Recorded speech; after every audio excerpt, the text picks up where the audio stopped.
Hi, ഇന്ന് പഠിക്കാൻ പോകുന്നുള്ളത് officer attender grade 2-വിൽ ചോദിച്ചൊരു ചോദ്യവും അതിൻ്റെ അനുബന്ധ വിവരങ്ങളുമാണ്. അപ്പോൾ ചോദ്യത്തിലോട്ടേക്ക് കടക്കാം. ചോദ്യം ഇതാണ്: താഴെ പറയുന്ന പ്രസ്താവനകളിൽ രണ്ടാം പഞ്ചവത്സര പദ്ധതിയുമായി ബന്ധമില്ലാത്തത് ഏത്? താഴെ പറയുന്ന പ്രസ്താവനകളിൽ രണ്ടാം പഞ്ചവത്സര പദ്ധതിയുമായി ബന്ധമില്ലാത്തത് ഏത്? ഓപ്ഷൻ 1 മഹലനോബിസ് മാതൃകയെ അടിസ്ഥാനപ്പെടുത്തിയിട്ടുള്ളതാണ്. 2 മനുഷ്യ വിഭവശേഷി വികസനം ആയിരുന്നു ലക്ഷ്യം. 3 വ്യവസായ വികസനത്തിൽ ശ്രദ്ധ കേന്ദ്രീകരിച്ചു. 4 വിദേശ രാജ്യങ്ങളുടെ സഹായത്തോടെ രാജ്യത്തിൻ്റെ വിവിധ ഭാഗങ്ങളിൽ ഉരുക്കു നിർമ്മാണശാലകൾ സ്ഥാപിച്ചു. ഇതിൽ രണ്ടാം പഞ്ചവത്സര പദ്ധതിയുമായി ബന്ധമില്ലാത്തത് ഏത്?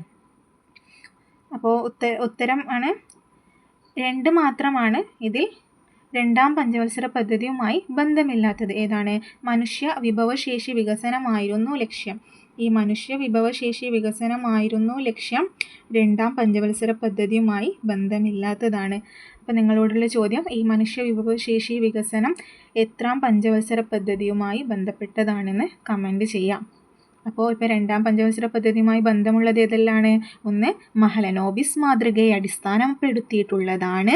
2 വ്യവസായ വികസനത്തിലാണ് ശ്രദ്ധ കേന്ദ്രീകരിച്ചത്. എന്തിലാണ്?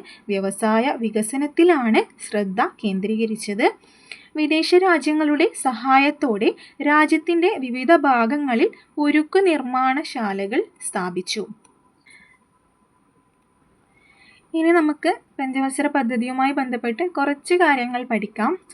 ഒന്നാമത് 1956 മുതൽ 1961 വരെയായിരുന്നു ഇന്ത്യയുടെ രണ്ടാം പഞ്ചവത്സര പദ്ധതിയുടെ കാലം. എപ്പോഴാണ്?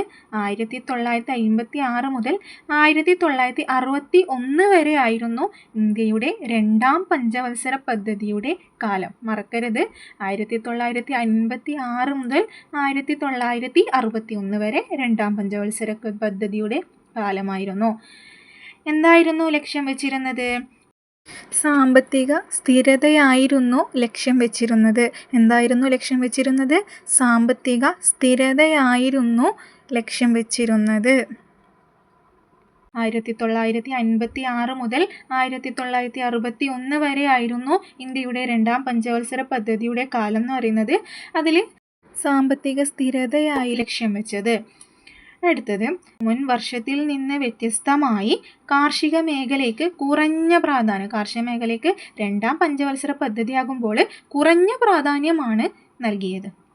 അടുത്തത്, വ്യാവസായിക മേഖലയിലെ വികസനത്തിനായിരുന്നു ഊന്നൽ. ഈ രണ്ടാം പഞ്ചവത്സര പദ്ധതി വ്യാവസായിക മേഖല വികസിപ്പിക്കാനാണ്. വ്യാവസായിക മേഖലയിലെ വികസനമായിരുന്നു അവർ കൂടുതൽ ഊന്നൽ നൽകിയിരുന്നത്. അടുത്തത്, ഇന്ത്യയുടെ സാമ്പത്തിക ഭരണഘടന എന്നറിയപ്പെടുന്ന വ്യാവസായിക നയം 1956 നിലവിൽ വന്നത് ഈ പഞ്ചവത്സര പദ്ധതി കാലത്താണ്. എന്താണ് പറഞ്ഞത്?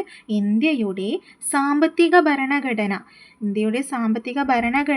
എന്നറിയപ്പെടുന്ന വ്യാവസായിക നയം 1956 നിലവിൽ വന്നത് ഈ പഞ്ചവത്സര പദ്ധതി കാലത്താണ്. എന്താണ്? ഇന്ത്യയുടെ സാമ്പത്തിക ഭരണഘടന എന്നറിയപ്പെടുന്ന വ്യാവസായിക നയം 1956 നിലവിൽ വന്നത് ഈ പഞ്ചവത്സര പദ്ധതി കാലത്താണ്. അടുത്തത്, വിദേശ നാണ്യത്തിലുണ്ടായ ഇടിവ് പദ്ധതിയെ ബാധിച്ചു. എങ്ങനെയാണ്? വിദേശ നാണ്യത്തിലുണ്ടായ ഇടിവ് ഈ പദ്ധതിയെ ബാധിച്ചു. മുൻപത്തേതിനെ അപേക്ഷിച്ച് മിതമായ വിജയം മാത്രമാണ് രണ്ടാം പഞ്ചവത്സര പദ്ധതിക്കുണ്ടായത്. അപ്പോൾ വിദേശ നാണയത്തിൽ എന്തായി? ഇടിവ് സംഭവിച്ചു. അപ്പോൾ അതെന്തായി? ഈ രണ്ടാം പഞ്ചവത്സര പദ്ധതിയെ ബാധിച്ചു. അതുകൊണ്ട് മുൻപത്തേതിനെ അപേക്ഷിച്ച് മിതമായ വിജയം മാത്രമാണ് രണ്ടാം പഞ്ചവത്സര പദ്ധതിക്ക് ഉണ്ടായത്. എന്നിട്ടോ ലക്ഷ്യം വെച്ച വളർച്ചാ നിരക്ക് എത്രയായിരുന്നു? 4.5% ലക്ഷ്യം വെച്ചിരുന്നു. പക്ഷേ എത്ര ശതമാനം മാത്രമാണ് നേടാനായത്? 4.3% മാത്രമാണ് നേടാനായത്. അപ്പോൾ ലക്ഷ്യം വെച്ച വളർച്ചാ നിരക്ക് 4.5%, പക്ഷേ 4.3% മാത്രമാണ് നേടാനായത്. അടുത്തത് ഗതാഗത വികസനവും പദ്ധതിയുടെ ലക്ഷ്യങ്ങളിൽ ഉൾപ്പെട്ടതിനാൽ ഒട്ടേറെ റോഡുകളും റെയിലുകളും നിർമ്മിച്ചു. ഗതാഗത വികസനവും പദ്ധതിയുടെ ലക്ഷ്യങ്ങളിൽ ഉൾപ്പെട്ടിരുന്നു. അപ്പം അതുകൊണ്ട് എന്ത് സംഭവിച്ചു?